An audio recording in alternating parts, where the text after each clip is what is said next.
Love a good mystery? Good. Tonight we're going to solve a murder. You'll get to see all the clues, you'll meet all the suspects, and I'll even go you one better. You get to see the murder happen. Come on, it'll be fun.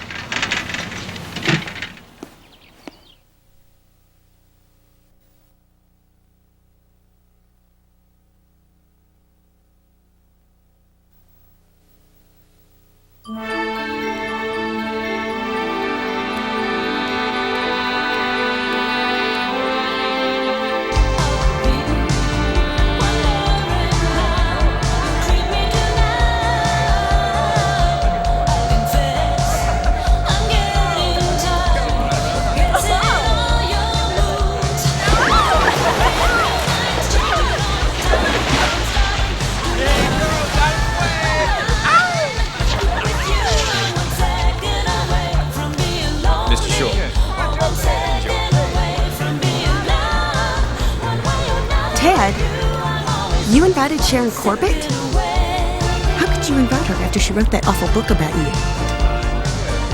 It's a silly little book that'll disappear from history in about a month.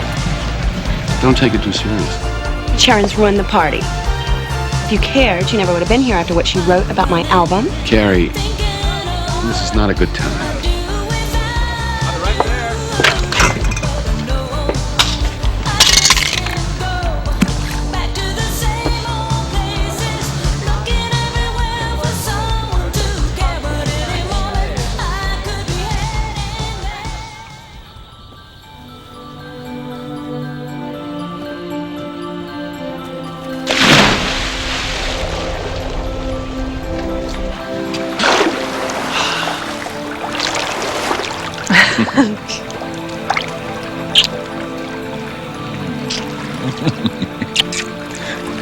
Okay. So maybe inviting you here wasn't such an amusing idea. Well, it had its moments.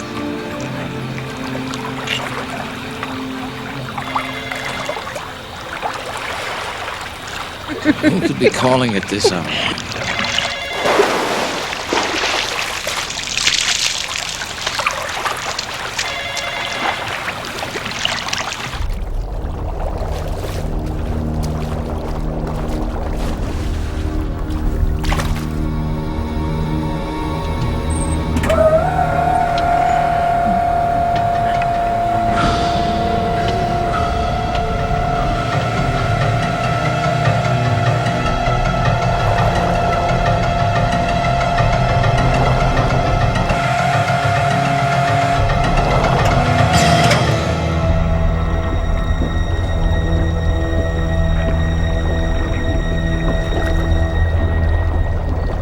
Well, poker game's off, kid. Sharon Corbett got herself murdered. You ever read her stuff? Unauthorized biographer of the stars? She's trashed them all. Carson and Trump. She was going to do Jimmy Carter, but nobody cared. Her latest trashy, Ted Shore, the owner of this fan's favorite basketball team, the LA Jammers, threw a little gala tonight. Sharon Corbett was the special guest. Some of the characters that she assassinated were even there. Maybe one of them closed the book on her. Listen, kid, the city didn't give you this badge to use as a coaster, okay? Keep it in your breast pocket. Well, let's get rolling. We gotta find out who wrote the epitaph on author Sharon Corbett.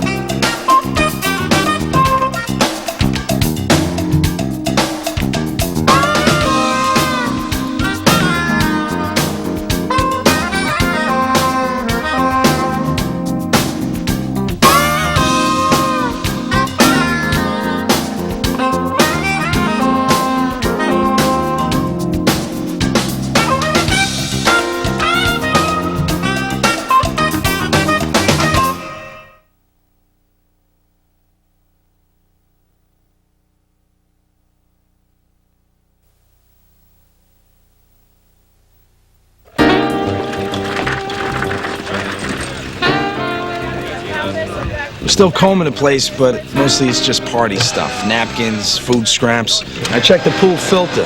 Found a battery and a pair of panties. They're not the victims.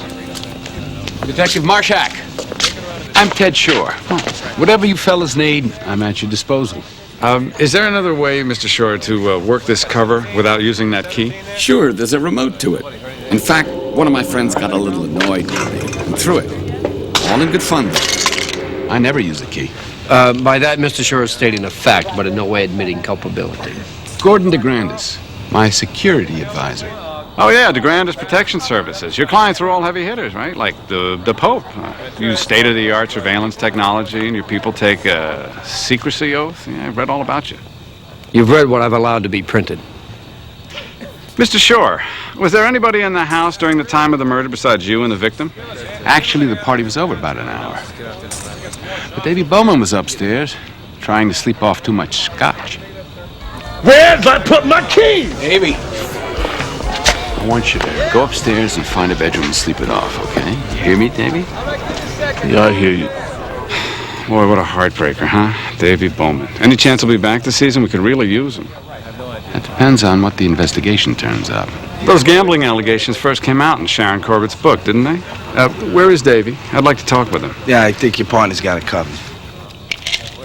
I could have killed the lying bitch when I saw her walk in.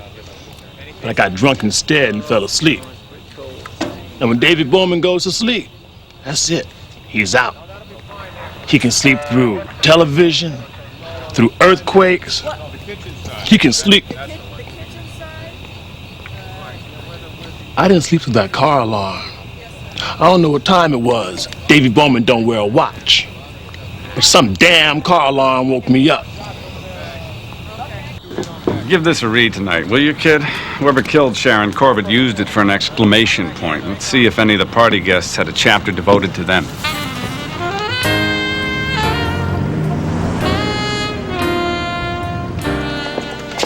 Any prints on that pool cover remote were wiped clean. There's not even a partial to go on. Did you read this article about Shore moving the Jammers out of town? Just as I was about to hit him up for floor seats next to Nicholson. Well, maybe you can change his mind. He's waiting outside. Mr. Shore, in here. All right, I'm gonna head over to Westwood Marquee. Sharon Corbett had a hotel suite there. Here's the guest list from last night, Detective. Sure, drop off the guest list and move my team out of town. That story wasn't for publication. I mean, how can you do this? The Jammers are part of the city. They're part of my cable package. They're also a business concern. I had blind bids from 3 cities, and until those bids were leaked, they were staggering. What are they now? Revised. Not worth the move. Oh, well, just so long as us fans were considered. Good morning. Hi, kid. Sit down. Oh, do you remember that book report? Great. Thank you. Uh-huh. What about Carrie Marsh? LAPD wants to know. Is it true? Did you really stake her to a recording contract and then buy out 3 million of her albums and warehouse them in order to make her #1? After 1 week in the stores, the sales were practically non-existent. The fact is, Carrie's a very sweet girl. We lived together for over a year. Davy Bowman, present. Now, what about this? Did you actually pay off his gambling debts? I had no choice. They were going to kill him. I bailed him out with the proviso that he get help. That looks like all of them. Thank you for coming down, Mr. Shore. One last thing. Sharon Corbett wrote a lot of unflattering things about you, as well as your friends. Now, somebody else might just call the local hitman as opposed to... Have an affair with her? Her books were trash, but harmless. And I liked her. Something there, I have that feeling. Something there, I know it. Carrie's so enthusiastic. She wants to succeed so badly. You know, she put up her own money to mount this show just to prove to everyone she can do this. When's opening night? That's it, huh? Never if there's a God. Oh, very nice, honey. You're gonna make a lot of people happy. Let's break for lunch, everyone. Miss Marsh, congratulations. Thank you. Can we talk to you for a few minutes? Okay. How would you feel reading in a New York Times bestseller that your #1 album and all your success was just a sham? You're damn right we had words. Hey, how could you print that crap, you lying little sleaze? Ted didn't buy my chart position. Why don't you just ask Ted? You're afraid to, aren't you?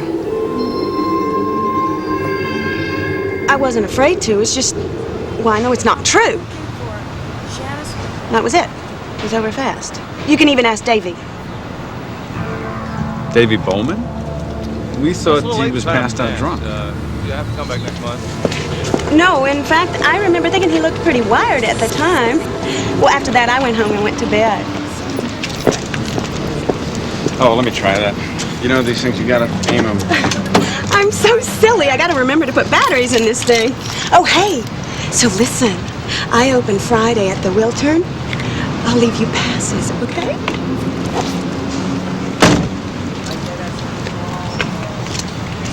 You got a mean streak. Anybody ever tell you that? Wait a second, will you? Gordy. Aren't you a little late for your afternoon donut break? Oh, gosh. You're right. But before I go, I'm going to have to get you towed out of this loading-only zone. You guys can hand carry all this stuff out here, can't you? Because you know those impound lots, they rip you off like crazy. All right, fine, Marshak. Someone used Mr. Shore's fax machine last night during the party. Someone unauthorized. And you know that because... Because I get paid a lot of money to know it. My feeling is that this person is responsible for leaking some very sensitive business documents. Carrie Marsh? She was one of those in position upstairs when the fax was in use. My. Well, you guys are good. I'll give you that, Gordo. But you have some great stories to tell, huh? I mean, if it weren't for that oath to secrecy type thing you got going. Nice shot. You faked being drunk last night, Davy. Why? Who said Davy Bowman wasn't drunk? A little fax machine told us. You needed the excuse to be upstairs. You were the one who leaked Ted Shore's sealed bids, weren't you? All right, come on. I got contacted, you understand? They said if Davy Bowman could provide the information, they could sell that information to the cities involved, you see? I see that you wouldn't have to make a deal if you weren't back to your old habits. Why didn't you go to Ted Shore for help? He thinks I quit gambling. I didn't want to let him down. So you arranged for him to lose 10 to 20 million instead? Sharon Corbett lost me 10 or 20 million in endorsements. She took away my life.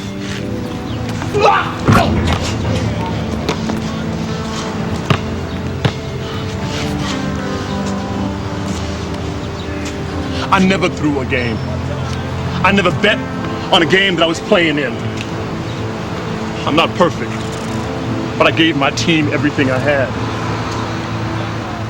Okay, Davy. You might want to give that van a wave every now and then. You're making a highlight reel. Okay, so what do we know besides the fact that Sharon Corbett had people lining up to take a whack at her? Well, first of all, you got a hell of a jump shot. Second, Carrie Marsh was totally humiliated in print. Was that enough to make her murder? The same can be said for Ted Shore. He denies it, but those stories have got to hurt. And then there's Davy Bowman, benched by Sharon Corbett. Maybe forever. He certainly had the anger. Check out this look. It's kind of Lubavitcher's meet Nation of Islam. I heard that. He still does think Sharon Corbett's hotel suite. Look what I found hiding in the desk, minding its own business. Ah, Sharon Corbett's next book. In progress. The Gordon DeGrandis story. Wonder how far old Gordy'd go to keep this off the shelf.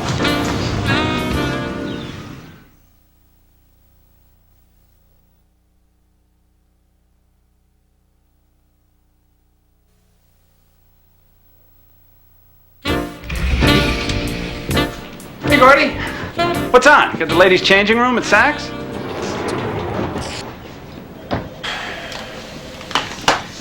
Three minutes. It may take a little longer than that, though.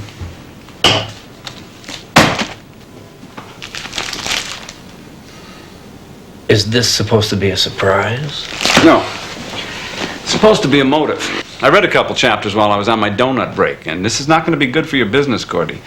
You correct me if I'm wrong, but my feeling is that your clients are not going to want their personal and sometimes kinky lives showing up in print, not to mention the movie deal and the cartoon series that's sure to follow. I mean, when this book hits a stand, Bubba, You're Chapter 11. If I wanted Sharon Corbett to go away, I wouldn't drown her in Ted Shore's swimming pool. I'd make her go away. No body, no clue. By the time I was through, you'd have a hard time proving she was even on the planet. So you're just going to kick back and let the public in on this little Gestapo thing that you've been building because beneath it all, you're really just a softie. I had Sharon Corbett under surveillance to find out who was her source inside my organization. Obviously. Obviously. So who was it? I mean, it might give us a clue to her killer. You don't sincerely think I'm just going to hand over that information? No, of course not. Not without a warrant. Oh.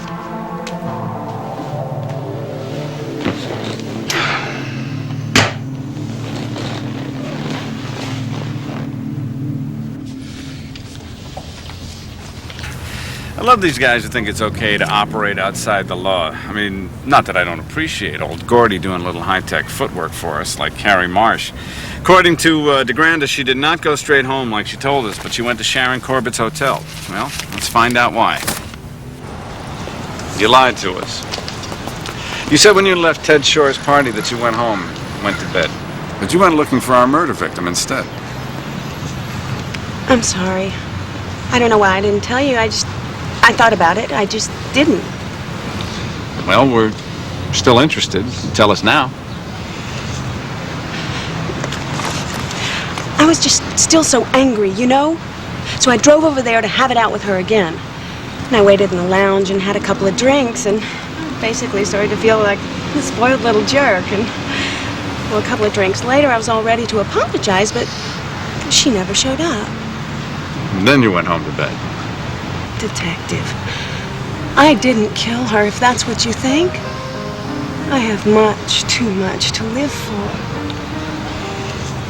Okay, Carrie. Break a leg. Okay.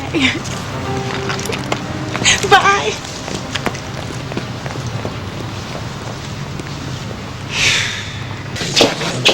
Oh, hey, kid, where's your partner? Excuse me, Lieutenant. Excuse me, police business. Got the binoculars test back from the lab. Found skin tissue on the two of Sharon Corbett's fingernails, belonging to a black male between 25 and 30 years old. Boy, gotta hand it to these technoids. You give him another 24 hours, they'd tell you how much he was down on his football picks. What do you like Sunday? David Bowman's had enough problems. He don't need the league here and he's caught up in a murder investigation. What about the skin tissues, Davey? I got the league number. I'll call right now. I was upstairs, looking for those bids, when I hear Corbett arguing outside my door. Thing is, here I am doing what I'm doing, and I'm staring at the reason why. So, she comes back to John. I pushed her. Started choking her. I wasn't sure I wouldn't have killed her, but somebody saw us and pulled me off. Yeah. Davy Bowman lost it. I'll ask him if he lost it again when he saw Sharon Corbett after the party by herself in the pool. I lose it a lot when all I get to do is watch myself play ball. When I get letters from little kids telling me they tore my posters off the wall, asking me if I cheated. Look, I'm not saying that I'm sorry that she's dead, but I didn't kill her. I'll use your phone.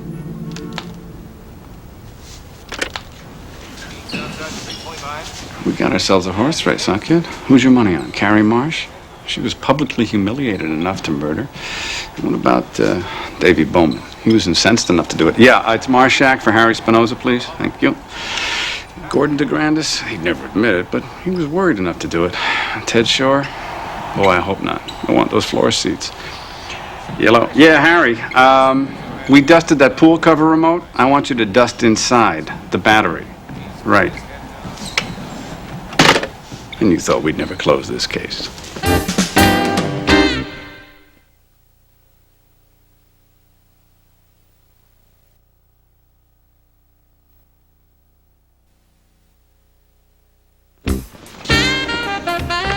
Hey, I'm telling you, quit pushing me, you weenie. Gordy, thanks for coming. Unlike the others, Gordy, you're not mentioned in the Ted Shore story, but Corbett's next book would have put you out of business. You pulled me out of my van for that? You said that drowning by pool cover wasn't your style. Well, that may or may not be true. But you didn't kill Sharon Corbett. Someone else here did. Well, I didn't do it. Yeah, I choked the bitch, and I faxed the bids, but that's it. You faxed my bids? Yeah, sometimes you just don't know about people. You invited Sharon Corbett to stay for a swim after the party. This is the woman who had dished you so unmercifully. I explained that. The book didn't bother me. But then the phone rang, and you got out of the pool, leaving her alone, underwater. How many people knew about that pool cover remote? How many people would use it to actually try to drown somebody? Detective, I did not kill that woman. No? Then it must have been you. What? At the party, you tried to talk to Ted about what Sharon had written, but Ted wasn't in a terribly talkative mood. Later, you went to Corbett's hotel room, your anger and your courage rising. When she didn't show up, you headed back to Ted's to confront him, finally, about your album. When you arrived, you saw Ted and Corbett in the pool together, the happy couple. Ted got up to answer the phone, and that left Corbett in the pool alone. You knew about the pool cover remote. You'd lived in this house for over a year. But it didn't work the first time you pressed it because the battery was in the pool filter. So, quick like a bunny, you popped a AA out of your car alarm beeper, stuck it in the remote, gave it a press, and closed the book on Sharon Corbett. Then you ran back to your car. But the alarm was set. You'd done that when you arrived. You couldn't turn it off because you'd left your AA back in the pool remote. So you had to set the alarm off. That woke up Davy Bowman, who doesn't wear a watch. Then you used the bypass switch to shut off the system, and you drove off. A job well done. Except you kept forgetting to replace the battery on your keychain. And you forgot about the prints that you left on the battery in the pool cover remote. I told you I didn't do it. Oh, shut up! It was a lie, wasn't it, Ted? She made that up about you buying my albums, didn't she? Yeah. She made that up.